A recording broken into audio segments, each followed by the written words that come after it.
Hi friends, long time no see. Welcome back to the channel. If it's your first time here, welcome. I'm so happy that you're here. Today's video is gonna be very casual, very cozy.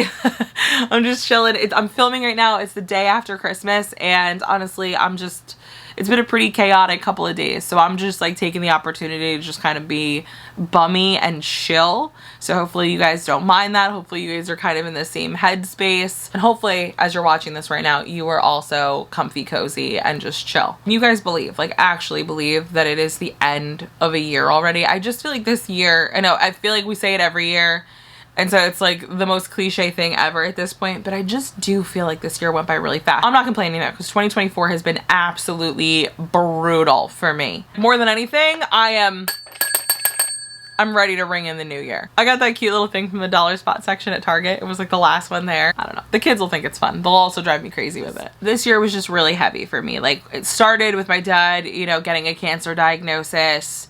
Then our house flooded and we had to deal with that whole situation. We found out we were pregnant with what we thought was going to be like our surprise miracle pregnancy after 8 years of infertility, and we miscarried. My job did a big structuring and there were a lot of layoffs. I was spared in those layoffs, but obviously with a reduced staff, there was an increased workload. There was also just a lot of anxiety and uncertainty of like what the rest of the year might bring for us. And all of that happened within the first 3 months of 2024. And from there, it just kind of continued. And like, we just had so many like just really heavy, like difficult to navigate things happen in our personal lives. And at a certain point, it just was so overwhelming that like the tiniest thing could happen, the slightest inconvenience, and I was in such a bad mental state that I would just spiral and I would just cry over something that you'd be like, that's literally nothing. But it was like the littlest thing on top of this heaping mountain of all these other just really heavy things that I was carrying around. And so I can confidently say, was I my best self this year in 2024? No, absolutely not. But was I the self that I needed to be to survive the turmoil that this year brought me? Yeah. And even though I didn't accomplish half of the things that I wanted to accomplish this year because of all of the different things that threw me off track physically, emotionally, mentally, I'm still proud of the fact that I'm still here and I'm still able to laugh and I'm still able to smile and I'm still able to see the things that I have been blessed with, and I'm really grateful and fortunate for that. And I don't want to carry these burdens. I don't want to carry that heaviness. I don't want to carry that sadness into the next year. I just want 2025 to be my best year ever, hopefully. And that's how I'm going to think about it. And I'm going to hope that that positive thinking just ushers in more positivity, more blessings, more happiness, more light. And so for the new year, while my goals are always usually to be like a better version of myself in different ways, and to basically continue to like grow into the person that I want to be, the person I see the future me as. While I'm motivated to meet new goals going into a new year, I feel like we all start the new year like that. Like, we're motivated, we're ready to go. I also want to be mindful of the fact that this past year was hard, and I was in survival mode for like 90% of it. And I need to also allow myself the grace to kind of ease into my goals, maybe not set as strict or disciplined goals for myself, maybe have some softer goals, maybe have goals that don't have such like firmed up timelines. Everybody always says like smart goals are the way to go. And I think that there are years where smart goals really make sense. I think 2025 maybe isn't my year for like these really like regimented, disciplined goals. I have to kind of allow myself the grace to kind of ease into things. I'm pretty sure it's been like a tradition on this channel though that every year I kind of share like what my goals for the new year are, and so why should this year be any different? It gives me a little bit of a sense of accountability, and this year I am going to be doing things like a little bit differently, so I figured I'd kind of share what my goals are and kind of my thoughts and processes behind them. First things first, all the goals that I'm sharing right now are kind of my like overarching like goals for the year, but The way I like to kind of look at goals is by breaking them into quarters. And what I like about breaking goals into quarters are it feels a little less overwhelming by having like these smaller, more achievable goals to help you work towards like that bigger goal. It just makes everything feel a little less overwhelming, but also it gives you the ability to like recalculate, adjust, change goals, delete goals, like whatever as you go through the year, because sometimes, like, let's be real, things change. So I kind of learned that like working in corporate, that sometimes like being able to have that flexibility to like reassess goals and change things as needed is really positive. And so my overarching goals for the year kind of reflect on different areas in my life that I feel like need some focus this year after everything that I went through or we went through last year. I'm going to start with the big one, perhaps the biggest one, and it's a finance goal. And that's that we're making 2025 a low spend year. So not a no spend year, because I don't think I could ever do a no spend year.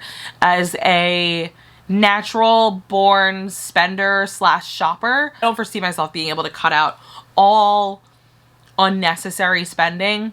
I don't think it's realistic for me to say that for a whole year we're never going to eat out or go out to dinner. If we get invited for a family member's birthday, like we're not going to go because we're not spending that money, because life is short. And I think that time with your loved ones is important. And while you don't have to spend any money to spend time with your loved ones, occasionally there are going to be things that come up where you have to. So after kind of having a discussion with my husband and like talking about, you know, the different options and, you know, the rules that we could set for ourselves, we kind of determined that a low spend year would be best for us. I don't get into like our specific finances, but I will say 2024 really rough for us financially this year. And you know, I just want us to be in a better place. I feel like we took some hits this year that really set us back. I was really excited to kind of move into this space of like, we finally feel financially solid. We can look into, you know, saving more and investing more and the Roth IRAs and like all that stuff to help set us up for a much brighter future. And unfortunately it didn't work like that. And we ended up with like setbacks instead of like moving forward. And I just really want to get us not only caught up, but more ahead. And the only way I'm going to be able to do that is if we as a family agree that we have to really be mindful and intentional with how we use the money that we ultimately work really hard to have. I'm going to do a whole video on the low spend year and what our rules are for the low spend year, how we're planning to achieve it. And I'm going to be doing like quarterly kind of summaries to keep myself accountable, but also for those of you who might be on kind of a similar journey yourselves, to check in on. And as difficult as I know it's going to be, I'm also excited and kind of looking forward to the challenge. In June of 2024, I started a weight loss journey, aided with the help of compounded semaglutide. So it's a GLP-1 medication. I think back in October, I shared like a what I eat in a day on semaglutide video, kind of walk you through, you know, how I've been eating on the medication. And it's been really, really successful thus far. I think I'm down about 40 pounds. To be honest, I really don't even weigh myself that much. I should weigh myself weekly, and I don't even do that, because for me, this whole thing has been so much less about the number on the scale. And while I do see the physical changes like in my body and in my face and how my clothes fit, and I think that's all great, the biggest benefit for me and the thing I've been most focused on this weight loss journey is how I feel. I felt the absolute like most successful on this whole journey a couple months ago when we were at the park with the kids, and Josiah always wants to be chased. He like loves to be chased. It's like his favorite thing. And he's always asking, and I'm always like too tired to do it. It was really uncomfortable to run. This particular day when he asked, I didn't feel too tired to do it. So I did it. And for some reason I really wanted to catch him. So I was running pretty hard. I was chasing him like as hard as I could.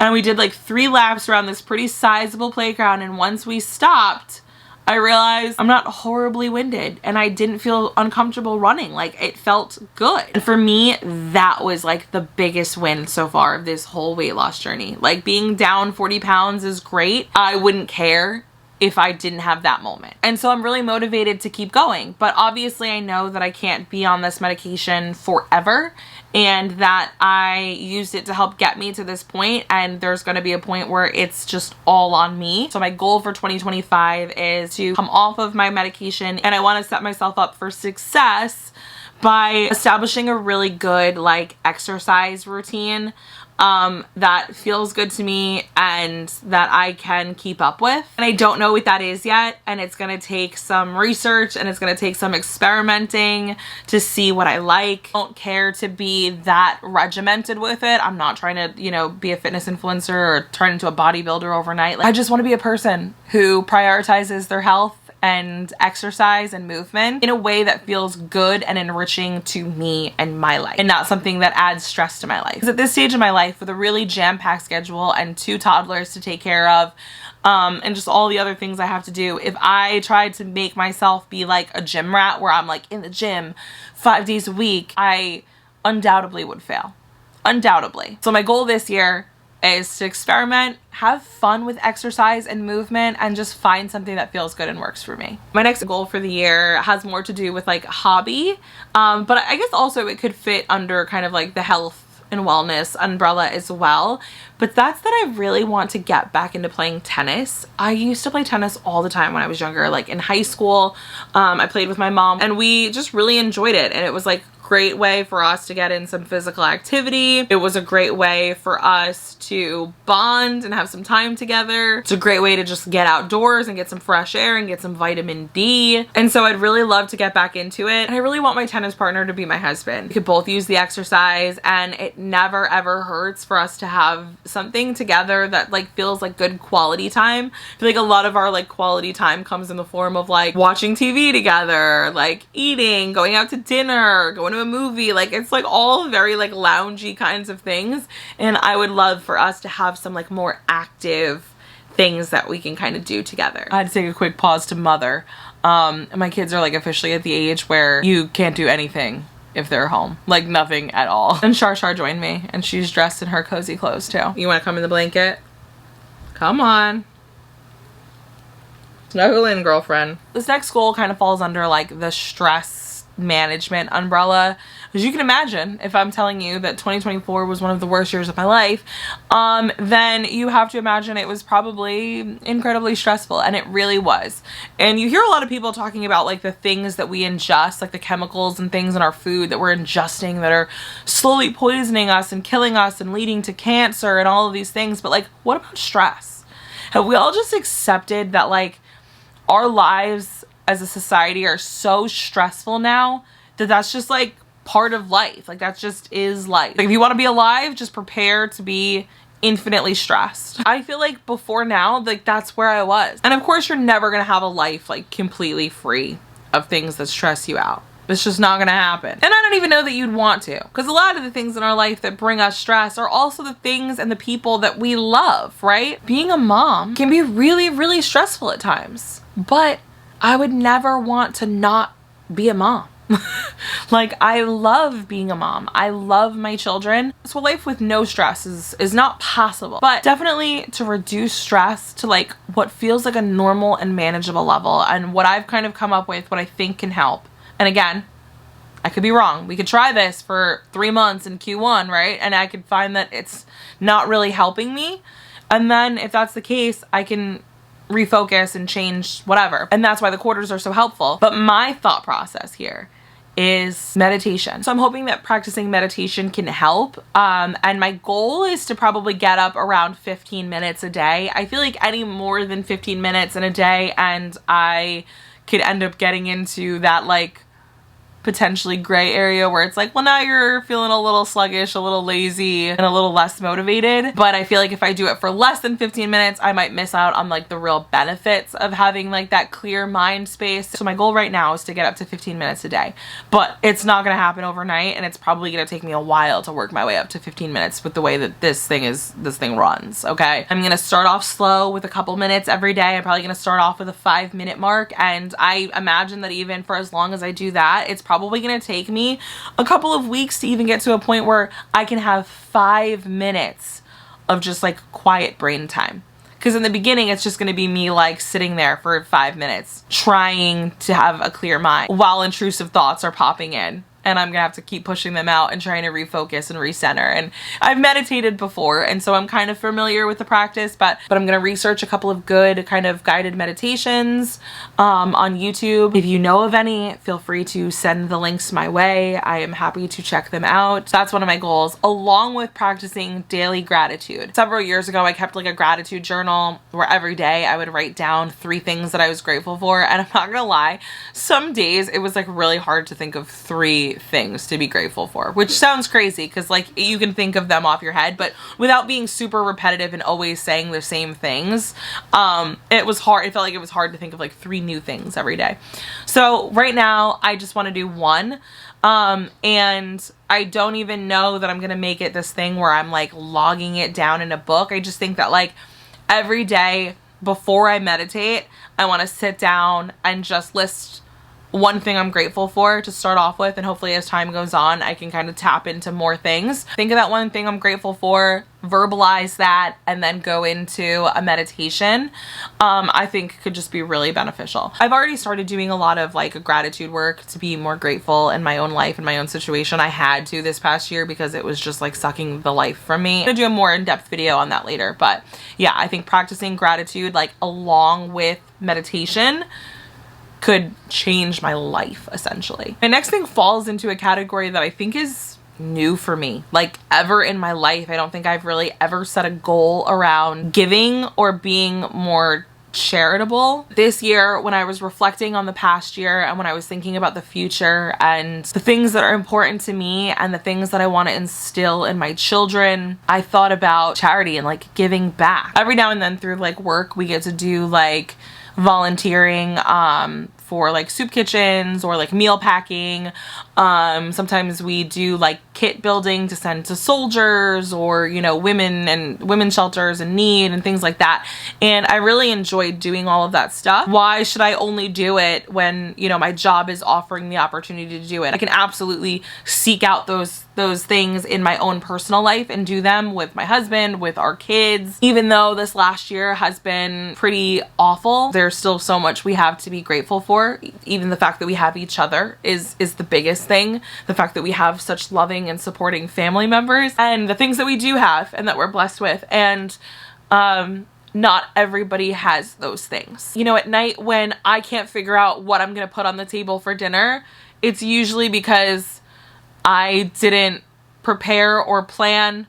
I forgot to take something out of the freezer, but it's never been because I don't have the money to buy food to feed my kids. And that is the reality for a lot of families, especially right now. And so while certainly I don't have tons of money to give to charities or to help those in need, I certainly have some time. I don't have tons of time with 2 little kids and a full-time job and everything else, but I have some time, enough time, even if it's 1 hour every couple of months, I can find that time, I can make that time. And I want my kids to see the importance of giving back and the importance of paying it forward. And I think that when we use the resources that God has blessed us with to help bless other people, I think those things come back to us at some point. And even if they didn't, it's still the right thing to do. And I also think that focusing more of my time and energy on others is a good way for me to get out of my own head and not be thinking so much about like me and my life and the things that are going on in my life, which we could probably all use from time to time, right? And then piggybacking off of the thought of like focusing more on others and less on myself, I would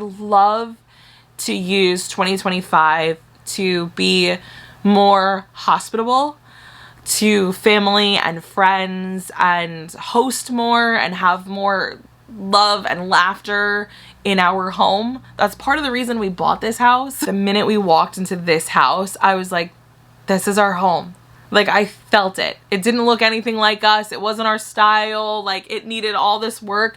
But I just looked at it and I said, this is home. This is where our kids' little feet are gonna run around. And this is where our big family is gonna gather around for, you know, Thanksgivings and Sunday dinners. And that was always my goal, to have a space where we can actually have family over with kids, to destroy the playroom and everybody's having coffee around our coffee table and chatting. Like, that was the dream. And we've done a little bit of that here, but we haven't done a lot of it, and my hope that we can find ways to do that. And even though it's going to be a low spend year, it's going to challenge us to get creative with how we host, and potentially you might see some hosting on a budget videos on here. So if that interests you, that could spark some new content, and that's cool. My family goal for this year is to spend more time like disconnected from devices, screens, and really spend like quality family time together, just like focused quality family time. Because while we do spend a lot of time together, I mean, sometimes the TV is on in the background, or one kid is playing a game on a tablet for a little bit while me and the other kid do a craft, or you know, something. Like, we're not always all together doing the same thing. Sometimes I'm playing a game with them, but I'm also like on my phone, like ordering grocery pickup, because hello, I'm busy and it has to get done, and when else is it gonna get done? I could kill two birds with one stone. But I don't want it to be like that all the time, and I don't want it to feel like that. I really crave, you know, these connections without all these distractions. And so when I was thinking about like how I could cultivate this, like time where everybody's phones are away, TVs are off, and we're doing these things, I thought back to really early in my career. The first company that I worked for out of college was a company owned by a family who was Orthodox Jewish by faith, and a lot of my coworkers were also of the same religion. But one of the things I learned about their religion that I absolutely loved was about Shabbos. For them, Shabbos lasts Friday when the sun goes down through Saturday when the sun goes down. And during Shabbos, you're just spending like good quality, like restful time together, because you can't be on your phone, you can't be on your tablets, you can't be changing the channels or movies on the TV. You're not supposed to be doing anything labor related, so you're not supposed to be like cooking or doing the laundry or catching up on, you know, your cleaning. Like, it's not for that. It is literally for like rest, for family, for worship. And honestly, I just find it really wholesome and kind of refreshing. And I know there are other religions that have like forms of this kind of like restful period of time as well. What I'm thinking of implementing is obviously not for like religious reasons, it's more for family time. And I haven't actually like firmed up all of the rules for this kind of focused in family time yet, but I'm gonna kind of think about it. I don't know that we need a full 24 hours, and I don't even know that we could commit to the same day each week because of how my husband's work schedule is. So it might have to be like a very flexible thing. I just want to be more mindful and intentional with the way that we spend time together as a family. And then my last overarching goal falls, I guess, within the category of just like organization. I've gotten to the point where I am completely fed up with the lack of organization in the house. I think it's like coming off of the end of this like really difficult, stressful year that, like, when I mentioned something as insignificant as like not being able to like find my tweezers, like, will throw me over the edge. I just want to get us in a better place where like our home is organized, we can find the things that we need. Also, I feel like the disorganization is something that causes us to spend money unnecessarily, especially now with like Amazon and like Target drive up pickup. I just feel like it's so easy when you like can't find something that you really need to be like, oh, I can just order it and it'll be here tomorrow. And I'm just in a place where I am tired of spending the same money over and over again to get the same stuff that I keep misplacing. And I'm saying it's everybody in this house. It's every single person in this house, because my kids do it too. They misplace things and then they think that when they can't find them, they're like, well, we could just buy a new one, right? And I'm like, wrong. So having a good organizational system is absolutely key to saving money and also saving yourself a lot of frustration. Likely how I'll end up breaking this goal down is like every quarter I'll pick a couple of spaces. And seeing as how it's a low spend year, I'm not gonna have tons of money to buy, you know, a lot of things to create these organizational systems. So I'm either going to have to find ways to do this using things we already have, or, you know, shop around and budget buy things to help kind of create some of these systems in the house. I think that covers everything. Yeah. That's it. Those are all my over kind of arching goals and themes for 2025. Those are the things that I am deciding to focus in on. I think those are going to add the most value to my life. The things that are going to cause me to come out of this next year a happier, healthier version of myself. And I'm just really excited. Really step into like this energy of just like calm confidence and like a person who is just intentional with everything that they do. Intentional with how they spend their money.